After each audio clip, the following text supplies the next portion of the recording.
Magandang agham sa inyo. Opo. Yusek, inaasahang magsisimula nga po ang clinical trials para sa vaccine mix and match ngayong buwan. As of today, ano po ang preparation na pinaplansya nyo para po matiyak na magiging smooth ang gagawing clinical study? Yusek, ang Mix and Match Project ay nakikipag-ugnayan sa DOST at DOH sa mga paghahanda. Kabilang dito ang training, yung tinatawag na good clinical practice ng mga tauhan ng project. Paghahanda ng vaccination sites, ang mga LGU gagawin ng pag-aaral, delivery ng mga kanilang bakuna. Sa kasalukuyan, ongoing ang ng virtual site initiation visit ng project team kasama ang kanilang mga clinical research organization o CRO. Opo. Yusek, sa ngayon, ilan na po ba yung participants sa trial at saan lugar po karamihan sa kanila magmumula? Hindi naman po din po ba kayo nahirapan, nahikayatin yung ating mga kababayan para sumali po dito? Sa kasalukuyan, hindi pa tayo nagre-recruit kasi inaantay namin ang final approved FDA bago tayo magsimula ng pagbabakuna. Ngunit ang project team ay handa naman na po na. Ang mga LGU ng Manila, Marikina, Muntinlupa cities, Davao City at Dasmariñas City, Cavite ay kabilang sa mga trial sites ng project. Siniguro po ng project team na may mga tauhan sa vaccine sites na siyang tutulong sa recruitment at sa pag-e-explain sa mga sasali kung para saan ang pag-aaral. Sila din ang nakikipag-ugnayan ng mabuti sa mga LGUs. Base doon sa mga ibang clinical trials na sinasagawa, hindi naman namin nakikita na mahihirapan tayong hikayatin ng ating mga kababayan na sumali dito. Opo. Yusek, linawin lang po natin, sino-sino lang po ba yung mga ikinoconsider ng DOST na pwede makapag-participate po sa clinical trial? Sila po ba ay naka-dose na po ng vaccine, tagang hindi pa po nababakunahan? Ang mga sasali ay dapat edad 18 na tao at pataas. Dapat din papasok sila sa mga inclusion criteria ng study, katulad na dapat hindi pa sila nababakunahan at hindi sila nagkaroon ng COVID-19. Ang iba pang inclusion criteria ay ang mga sumusunod. Ang mga kalahok ay papayag magbigay ng written, informed consent para sa partisipasyon sa trial. Ang kalahok din ay dapat yakin na susunod sa mga scheduled visits, laboratory tests, at iba pang aktibidades o procedures ng research. Ang mga babae dapat hindi buntis at mga babae na may kakayanan magbuntis ay kinakailangan gumamit ng epektibong contraceptive pagkatapos makuha ang first dose hanggang 3 buwan pagkatapos ng second o third dose. Kung ang kalahok ay mayroong comorbidities, kinakailangan na ang sakit ay makitang medically stable base sa pagsusuri ng investigator.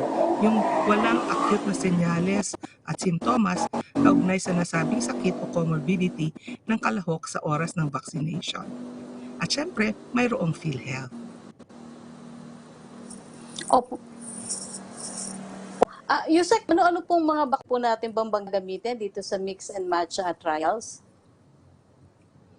Meron tayong 3 grupo, no? Yung isang grupo ng pag-aaral ay bibigyan ng Sinovac at Sinovac lang. Tapos yung pangalawang grupo naman, madami sila, no? Bibigyan ng Sinovac bilang first dose. Tapos 250 bibigyan ng Pfizer Biotech, Moderna o AstraZeneca o Sputnik V bilang second dose. Yung pangatlong grupo naman ang merong third dose o booster. Sinovac ang ibibigay na unang at second dose, tapos Pfizer, Moderna, AstraZeneca o Sputnik V ang gagamitin na third dose. Lahat ng bakuna ay galing sa Department of Health at ng Emergency Use Authorization, Food and Drug Administration. Maaring madagdagan ng bakuna na kasali sa trial depende sa available ay DOH. Opo, pero Yusek, may balita na po ba from FDA regarding naman sa clearance nitong clinical trials? binibilisan talaga ng FDA ang pag-a-approve nitong mga clinical trials natin. Kung dati 6 na buwan, ngayon less than 21 days na ilalabas nila. Opo. Pero Yusek, ilang buwan po ba tatagal itong vaccine na mix and match clinical trials at kailan din po yung earliest month na maaaring makapag-release ng preliminary results? Ang pagbabakuna ay tatagal lamang ng hanggang 5 buwan. Ngunit ang mga participants ay ifa-follow up at pangangalagaan na ng project team na binubuo ng medical experts ng hanggang 1 taon. Inaasahang may unang interim analysis o preliminary results na kapag nakapag-enroll na tayo ng 1,000 participants, inaasahan nating makamit yawa hanggang 3 buwan. So, ang hope namin mag-uumpisa tayo na ito. Opo. Yusek, meron din po kayong gagawin bang clinical trials para dito sa sleep aid supplement na melatonin? Ano naman po yung susukatin sa pag-aaral na ito? Ang pag-aaral ng melatonin ay tinitingnan kung ito ay maaaring maging adjuvant treatment para sa mga pasyente na may COVID-19 na may pneumonia at nasa ospital. Ina-assess kung ang high-dose melatonin ay makakatulong sa pagpapataas ng survival at recovery rate, sa pagbaba ng severity, at kung ito ay may epekto sa kabuuang clinical improvements ng pasyente. Ang clinical trial na ito ay pinamumunuan ni Dr. Rafael Castillo ng Manila Doctors Hospital. Opo, pinaplano na rin po ng DOST na gumawa ng test kits para sa ilang mga nakakahawang sakit. Pero Yusek, anong uri po ba ng communicable disease lang muna yung ipaprioritize ng DOST? Kasama na po ba rito yung sa COVID?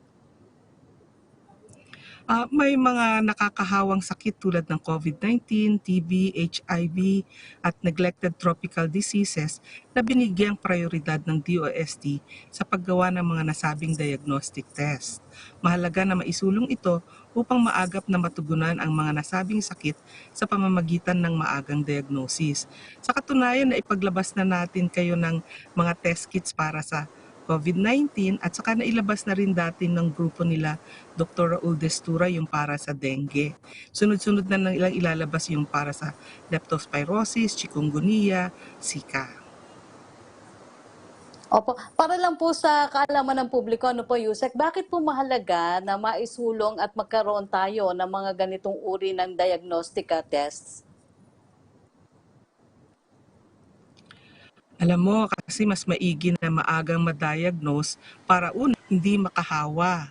At pangalawa, para hindi mag-give cases natin sa sakit na ito. Opo. Yusek, kailan niyo po ito target na simulan? Bahagi na rin po ba ito ng pondo ninyo for next year?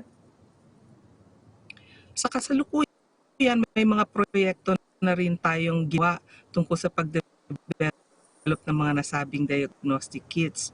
Taon ay nakalaan ng pondo para sa magsasalik para sa paggawa ng papanahong diagnostic tests.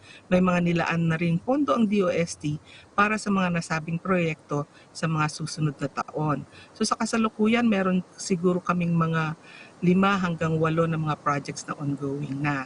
At ine-expect natin na sunod-sunod itong lalabas siguro mula towards end of next year hanggang 2023. Okay, kami po ay nagpapasalamat sa inyong impormasyon at panahon. Undersecretary Rowena Guevara ng DOST. Mabuhay po kayo. Salamat.